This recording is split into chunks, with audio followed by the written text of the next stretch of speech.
Okay, so Dr. Joel Kahn, you are the founder of the Kahn Center for Cardiac Longevity, a clinical professor at Wayne State University School of Medicine, a best-selling author, and America's Healthy Heart Doc. And you recently came out with a book called Lipoprotein A, which we will get into.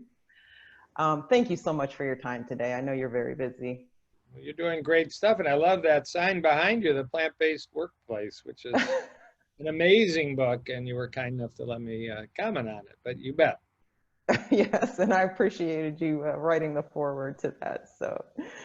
Um, so I wanted to talk just generally about cholesterol because, you know, adults go in, they get their routine wellness exam, they get a number, you know, as a result of a blood draw and a lipid panel. Can you just explain just fundamentally what is cholesterol and why is it important for understanding disease risk? Yeah, cholesterol is a molecule, actually a family of molecules that in one hand, we can manufacture in our liver. Everybody does. Some of us make much more than others. And we can also ingest and get into our body through our food because animal foods will contain cholesterol. It turns out plant foods don't contain cholesterol because cholesterol is made by a liver. So it might be a cow liver, a sheep liver, a lamb liver, chicken liver, but if you're eating a broccoli or a head of romaine, you're not eating a liver, obviously. There is, as we've learned, more than one type of cholesterol. We can spin down your blood and separate them. So there are some called high density lipoprotein carriers of cholesterol and low density lipoprotein carriers.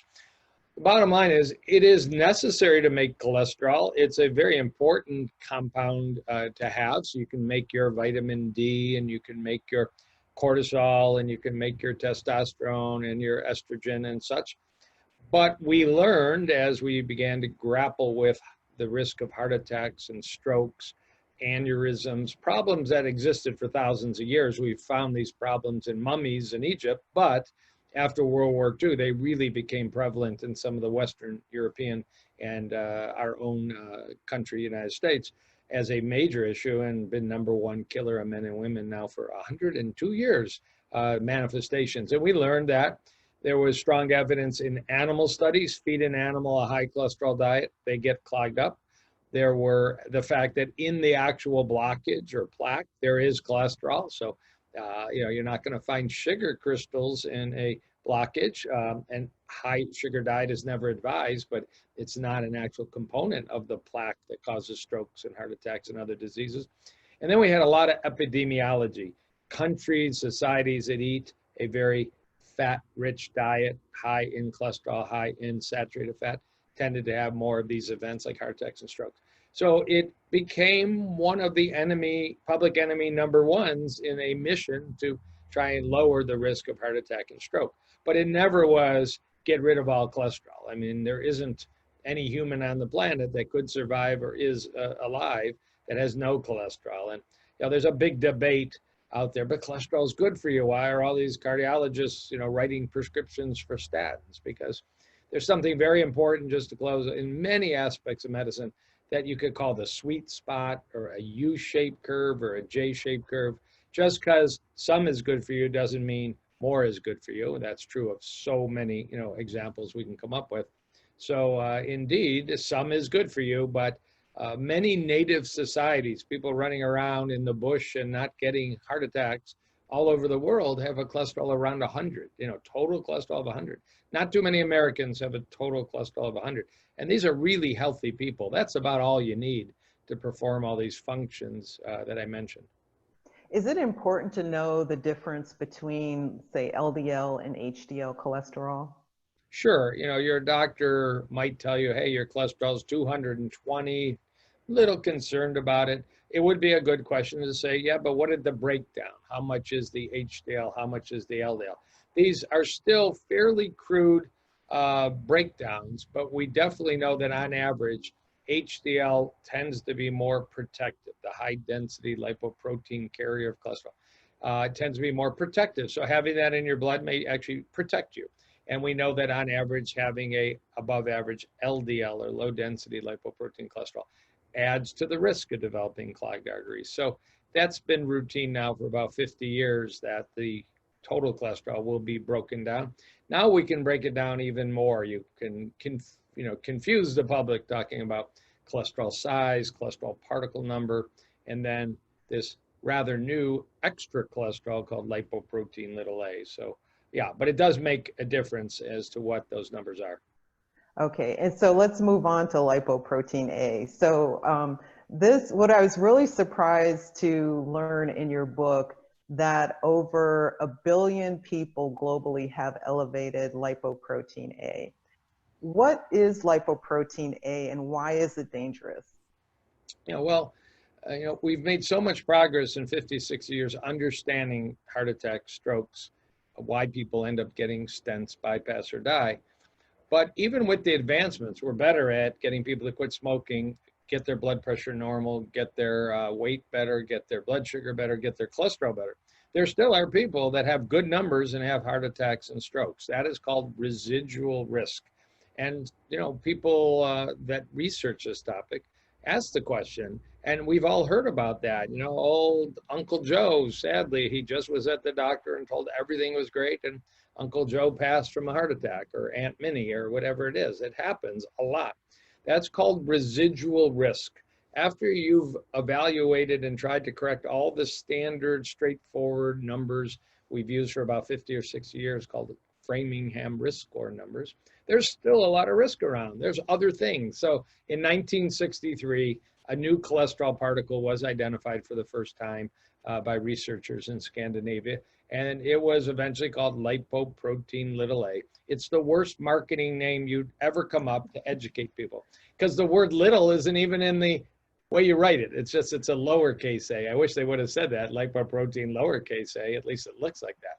But I didn't join the marketing team back in 1963. There actually, to confuse it more, there is a kind of cholesterol called capital A, apolipoprotein capital A. So that's why this is lowercase a. Very confusing.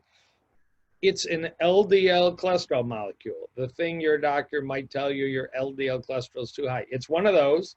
There's a little bridge, and then there's a very odd and unique piece that's called apolipoprotein little a. And all of that together makes up lipoprotein little a. And it's basically like a jacked up, super angry LDL cholesterol. It will carry cholesterol, which could interact with a blood vessel wall and cause plaque. But this extra piece has more inflammatory and pro-clotting features on it. So you've got really this kind of ugly Rambo-like super, jackknife. It can cause plaque, it can cause inflammation, it can cause your blood to clot. And it turns out the number you mentioned, about 1 out of every 4 or even 1 out of every 3 humans on the planet inherit this from their parents. The other 75% do not. And it takes a simple blood test to determine if you inherited this from your parents. But I'm encouraging people, be curious in general, and certainly be curious if you inherited it, if you have a family history or even a personal history.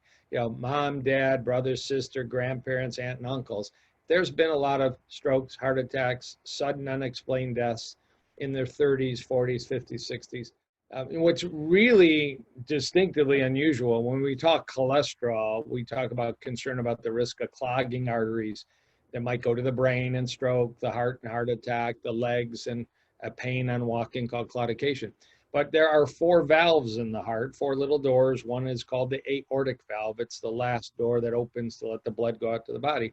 Something about this structure, lipoprotein little a, loves to just clamp on to the aortic valve and cause it to get scarred and calcified. So there are people, quite a few of them, several 100,000 a year in the United States, that go for an operation, a big operation, to repair the aortic valve. Many of them are due to having inherited this lipoprotein little a. The bottom line is, if we can popularize the idea, get checked, find out, and if we can develop more effective therapies, we really might make a big impact on people's risk for some of these most serious conditions, and we'll make the world a better and friendlier place. So since so many people have elevated lipoprotein A, why isn't it routinely tested? Yeah, this is 57 years ago was discovered, and there are hundreds, and I'd probably say thousands of research papers. It's very well known in the cholesterol community.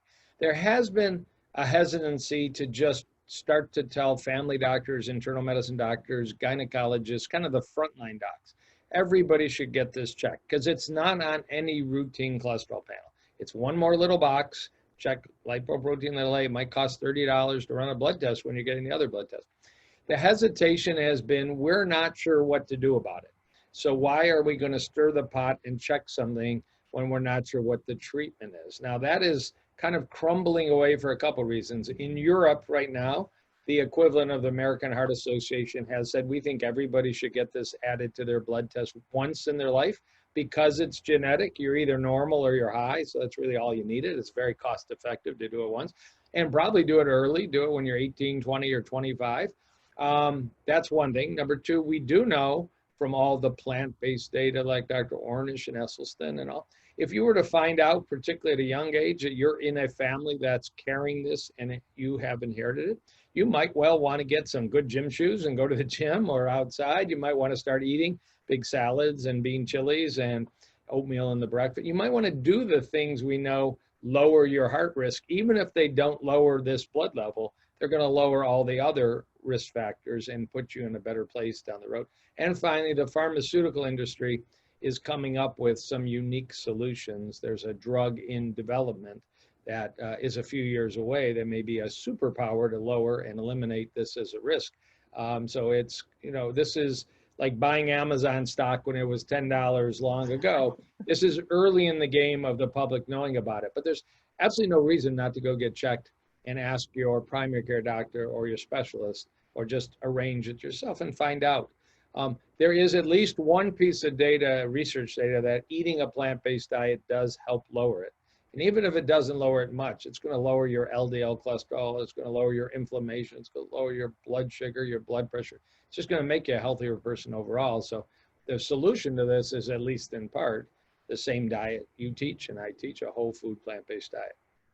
Absolutely. Okay, so let's get into your book. So I love this book. Do you want to just kind of just share some background as to what it is and why you developed it? And well, it turns out it's actually the first book in the world by a medical figure on lipoprotein little a. And I realized, you know, there is a website people can go to learn a little bit more, but people were hungry for information. And I started writing a few blogs. This got some press in 2017 when a public figure named Bob Harper, who was famous from the TV show Biggest Loser, he was, along with Jillian Michaels, one of the fitness trainers, he suffered a massive heart attack at age 51. I mean, this guy's like fit and ripped, and you can argue his diet was perfect or not. I mean, he wasn't a McDonald's and Wendy's burger eater. He had a pretty darn good diet, including for some of his adult life, a plant-based diet. He almost died in February 2017 of a massive heart attack. And when he recovered, he announced, I've learned subsequently, I inherited lipoprotein little a. So it was on the Dr. Oz show. It was a big article in the New York Times. It made it around the country. People started hearing about it. And my patients started asking about it. I had been drawing this blood test for a number of years before, but more and more interest. So there was not a book that a person could find to read about it. And I dived into the science. And there's only so much you can go at this point, because we can talk about potential therapies, but we can't claim we absolutely know what to do if it's elevated. I will say there's a vitamin called niacin that can bring it down that I use, but you want to work with a medical person if you're going to go down that path. And number two, being a big public advocate for plant-based eating and knowing there was some science that plant-based eating could lower the blood level and lower your risk overall. That's why I wrote a book that combines science plus recipes, make it practical. People are always asking, you know, what do I do next? So the book is, you know, a beautiful picture-filled cookbook at the end, but a science book at the beginning. And I mean, that's fine. It's a little funky the way it came out, but I'm very proud of it. And certainly the recipes will move people down the road to healthier lifestyles for sure. absolutely. This morning, I had the melon, mango, and green tea smoothie. So it was on point. I loved it. Good. And you're glowing, so it must be working. Awesome. And I can't wait to try the ratatouille. It looked like Beverly Lynn Bennett, she's the developer of the recipes, is that right? Yeah, she's a wonderful lady. I had had a chance to work with her on another book about 3 years ago with the racy title, Vegan Sex, co-authored with Ellen Jaffe Jones, but Beverly Lynn Bennett did the recipes, and it just was such a joy to work with her. I couldn't think of anybody else to reach out to. Wonderful, wonderful. So any final comments, Dr. Kahn? No, the advocacy you're doing for healthy living and lifestyle in the workplace and at home is tremendously important. And I'm in my office, I still see patients, but there's just so much education we need to share. And this lipoprotein little a, it's not a scary story. What I find scary is I have people come to me that have spent their entire adult life worried that they're going to drop of a heart attack like their father or mother did at age 48. And by going just a little deeper, and lipoprotein A is part of that, I provide many of them actually the explanation and the answer, and a sense of calm and reassurance that it isn't just God's will that everybody's getting heart disease in our family. It's a scientific and well-researched explanation. And then we got to work together to come up with a solution. And it's very hopeful and it's very positive. So I encourage people, know as much about your own health and your own metrics, your blood pressure, your weight, your inflammation, your standard cholesterol. Now we've introduced this unique genetic cholesterol. It's so common, people should know, but it's all couched in optimism. We are making so much progress. And again, the earlier in life somebody identifies this healthy path, the more meaningful it is, which is why the workplace approach. If we can reach 20-year-olds, 25, 30-year-olds with a message, don't wait till you're 65 and you're recovering from your bypass. It's a good time to grab onto a healthy lifestyle and a whole food plant-based diet. Doing it 30 years earlier will prevent you from having that bypass. So that's the message. Medical progress, lifestyle progress, use all the tools we have. Absolutely. Well, Dr. Kahn, thank you so much for your time. I appreciate you. Thank you. I appreciate you too. I'm glad you made the smoothie. That gives me a little spring in my step. Good.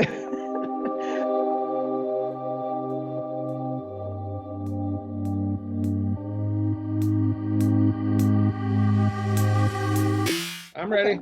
All right, great. Oh, robot. Yeah. Robot. Like an interview robot.